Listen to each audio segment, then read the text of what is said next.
बेटा इसका 15.2 टॉपिक है कंस्ट्रक्शन। वही permanent magnet moving coil instrument आदि कल हमारे चल रहा है, उसकी ये वीडियो नंबर 2 आ रही है। तो ये permanent magnet moving coil instrument और इसका कंस्ट्रक्शन आ गई। It has following parts: moving coil, coil frame farmer, permanent magnets, control spring, coil core, pointer, scale, spindle, jewel bearings. यही नाम जो है वो उर्दू में बेटा लिख दिए गए हैं।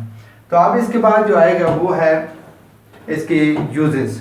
तो इसमें यूजेस देख लें इसकी। आगे आते हैं बेटा इसके एप्लीकेशंस। 15.3 है।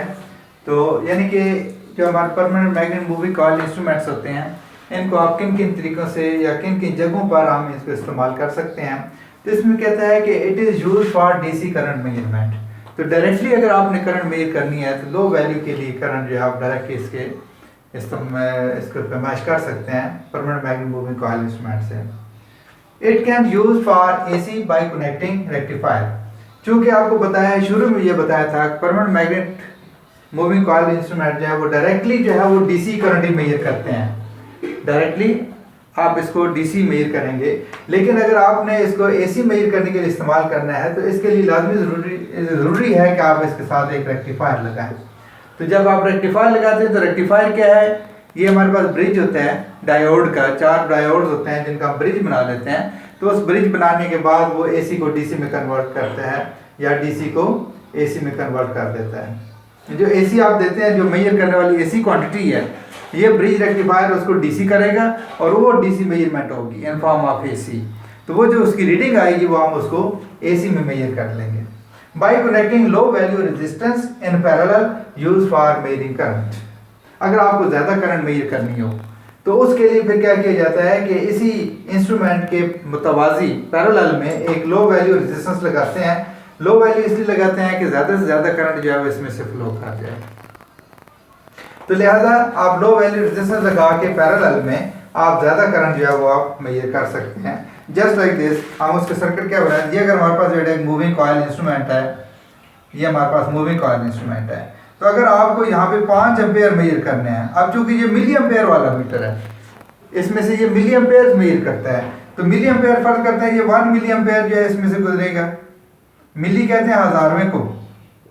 सपोज कर रहे हैं कि ये मिली एम्पेयर हो गया, तो मिली कहते हैं 1 एम्पेयर का 1000वां हिस्सा होगा। अगर 5 मिली एम्पेयर है तो 5 मिली एम्पेयर का क्या मतलब है कि 1000 का 5वां हिस्सा। तो यहाँ पे 1 मिली एम्पेयर कह रहे हैं तो 1000 का 1 हिस्सा जो होगा।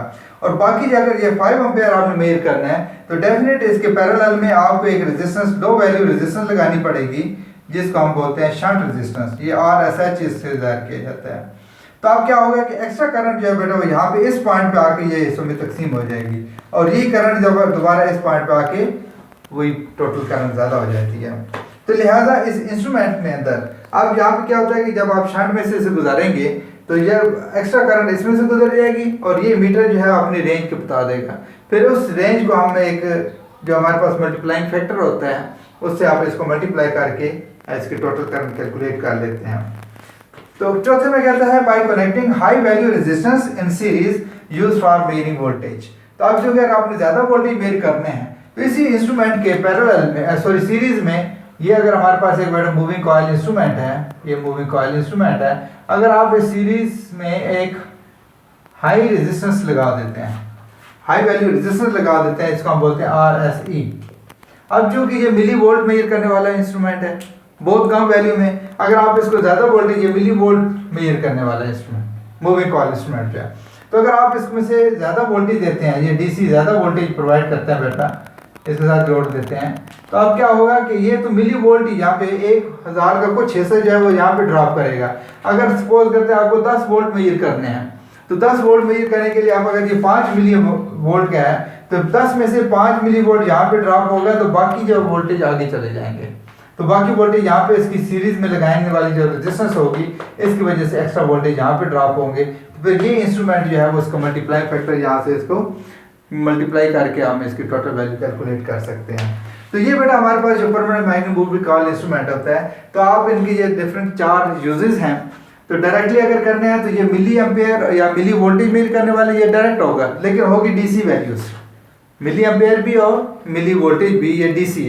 तो इसमें कहते हैं कि अगर आप इसको डायरेक्ट मिली वोल्टेज मेजर करने हैं या मिली एम्पेयर मेजर करने हैं तो फिर तो आप इसको डायरेक्ट यूज कर सकते हैं। लेकिन अगर आपने इसको एसी मेजर करने हैं तो यहाँ पे कहता है कि अगर आपने एसी मेजर करने होंगे तो डेफिनेट इसके अंदर एक आपने ब्रिज रेक्टिफायर लगाना होगा जो कि एसी को डीसी में कन्वर्ट करके फिर उसकी नीडल को डिफ्लेक्शन देगा। तीसरे कहते हैं bye connecting low value resistance, अगर आपने हाई करंट मेजर करनी है तो हाई करंट मेजर करने के लिए क्या करना होगा कि इसके पैरेलल में आप एक लो वैल्यू रेजिस्टेंस जो है वो कनेक्ट करनी होगी ताकि ज़्यादा करंट जो है इसमें से डिवाइड हो जाए। चौथा कहता है bye connecting high value resistance in series use for measuring voltage, अगर आपको ज़्यादा वोल्टेज मेजर करने हैं तो फिर आप क्या करेंगे, इस मेजरिंग इंस्ट्रूमेंट जो हमारा मूविंग कॉइल इंस्ट्रूमेंट है इसकी सीरीज में एक हाई वैल्यू रेजिस्टेंस लगा देंगे जिसमें से ज़्यादा वोल्टेज यहाँ पे ड्रॉप होंगे और बाकी वोल्टेज यहाँ से आप इसकी मल्टीप्लाइंग फैक्टर यूज करके आप इसको हाई वोल्टेज जो है वो कैलकुलेट कर सकते हैं। तो जो बच्चे डीसी उर्दू में लिखना चाहते हैं बेटा सेम वही चीज़ है, डीसी करंट की पैमाइश के लिए रेक्टिफायर लगाकर एसी की पैमाइश की जा सकती है, कम वैल्यू रेजिस्टेंस मुतवाज़िन में जोड़कर करंट की पैमाइश की जा सकती है, ज़्यादा वैल्यू रेजिस्टेंस सीरीज में जोड़कर वोल्टेज की पैमाइश की जा सकती है। तो इस तरीके से अगर आप इसके करेक्शन बना लेते हैं, रेक्टिफायर यूज़ कर लेते हैं, तो रेक्टिफायर यूज़ करने के बाद आप इसको एसी में कन्वर्ट, एसी जो है वो मेजर कर सकते हैं, शंट लगा के हम हाई करंट मेजर कर सकते हैं, सीरीज रेजिस्टेंस लगा के हम हाई वैल्यू वोल्टेज फाइंड कर सकते हैं। तो बेटा ये था आपका 15 आर्टिकल 15.1, 15.2 एंड 15.3। तो ये आर्टिकल आपका बेटा कंप्लीट हो गया है। तो आप इन दोनों वीडियोस को अच्छी तरह देखिएगा और इनको ज़हन नशीन करें और पेपर में अगर आ जाए तो फिर बेटा आपने पेपर में भी इसी तरीके से इसको हल करना होगा। तो आखिर में फिर आपसे बता रहा हूँ कि हमारा सादत होम ऑफ नॉलेज जो चैनल है आप इसको सब्सक्राइब कीजिएगा, अपना फीडबैक लाजमी दिया करें ताकि हमें पता चलता रहे कि आप कहाँ तक इसको फॉलो कर रहे हैं। थैंक यू, अल्लाह हाफिज़।